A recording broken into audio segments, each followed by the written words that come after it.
Let's grab our next guest. We've got with us Jim from Missouri.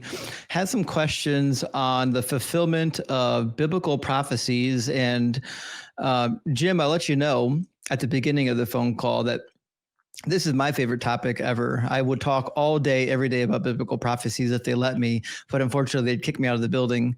But anyways, we're glad that you're here. What's in your mind? Well, yes. When everybody talks about the fulfillment of biblical prophecies, quote unquote prophecies, to me, that's like saying that.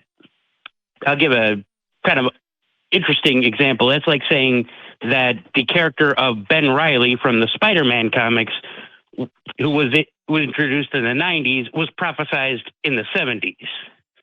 Now, Ben Reilly was the clone of Peter Parker / Spider-Man that they did in the 70s. And if I was to explain the whole thing, it would take too long. We'd probably need a couple beers and some cigars. But, you know, and I you had me at beers. Prophecy. In the 70s, was that? I said you had me at beers. You know, yeah, but again, it's like, and I just use Spider-Man as an example. That's any movie or TV or book series, you know. It's like in Days of Our Lives, you know, something that may happen 20 seasons ago. Now it's happening now. It's like, no, that wasn't prophecy. The people who were making that show had the back issues to draw from, so they just wrote the story to fit the narrative.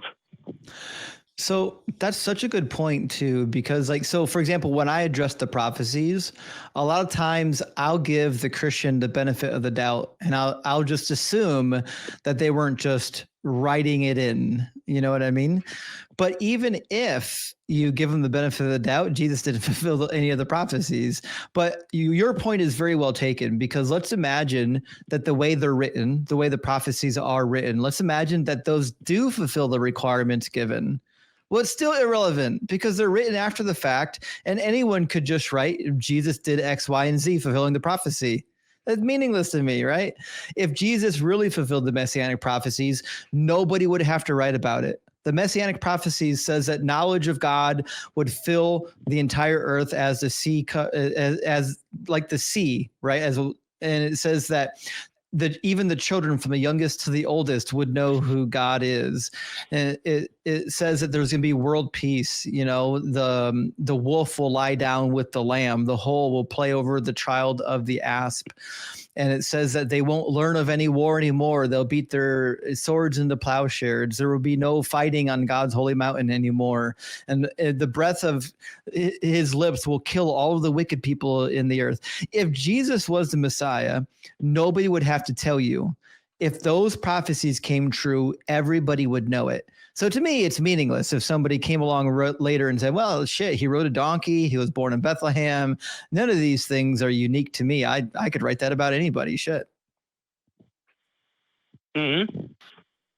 Yeah. And again, it's like, you know, when they say, you know, in the Bible, oh, this fulfilled this prophecy. Again, they had the Old Testament at their disposal. So they could go back, reread the Old Testament, be like, okay, how does this work when they wrote the legend of Jesus? Okay, they're like, oh, well, we'll just write this, this, this, and this. Look, fulfillment of prophecies. No, you just wrote it down. Right. Yeah. And they were so sloppy, too, when they wrote down these prophecy fulfillments. They got half of them wrong. They were quoting them out of context. Sometimes they weren't even quoting them correctly. Like Jesus is recorded in Matthew 22, claiming that the Messiah must be God, because in Psalm 110, Jesus claims that David is speaking, and David said that the Lord said to my Lord, indicating that there are two Lords, meaning one was Jesus and one was Yahweh, which if Jesus was God, he would have known that in the actual Hebrew text, it doesn't say that the Lord said to my Lord. It says an oracle of Yahweh to my master.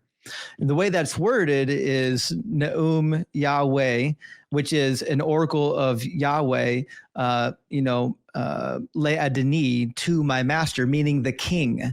It's an oracle from Yahweh through a prophet to King David. The whole psalm is a psalm about King David, right? So even when they're putting prophecies or putting stuff in the mouth of Jesus, they're so sloppy, they can't even quote the original Hebrew text. And when they quote the Greek text, they don't even know what the Greek text is doing.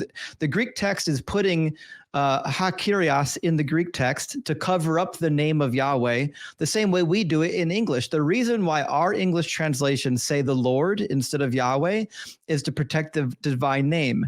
We stole that practice from the Greek Septuagint. Jesus should have known that if he was the Messiah. He should have known that when it says the Lord said to my Lord in Psalm 110 in the Greek, that it was covering for the name of Yahweh, but he didn't know that because he wasn't the Messiah. He wasn't God. He was a liar and a fraud if he ever existed.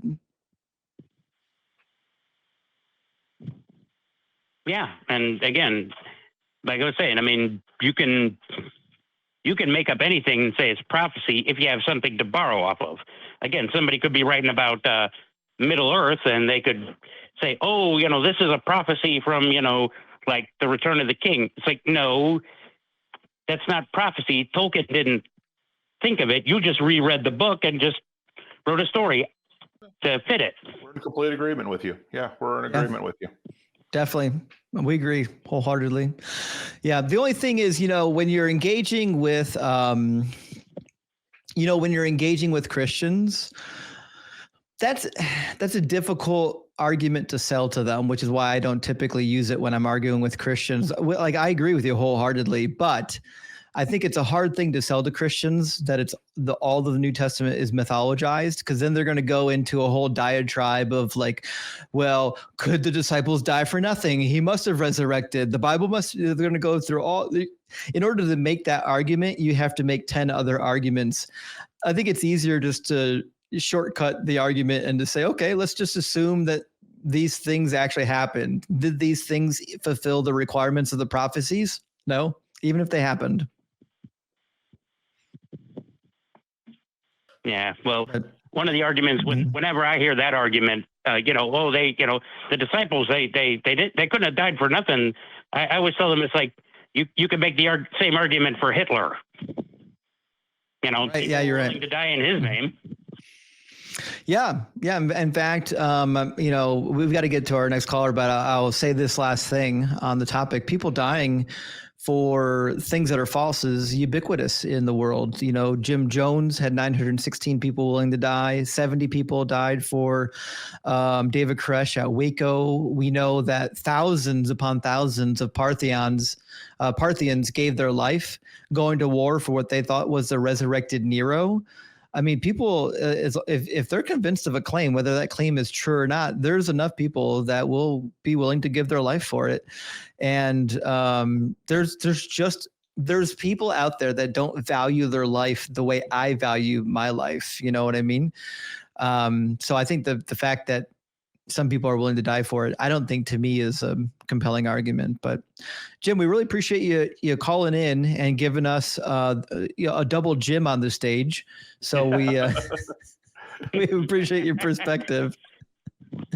But it's good to hear from you. We're going to get our. Well, hopefully one day I can meet you guys up with you guys, and we can have those couple of beers. All right, I'm down. You let me know.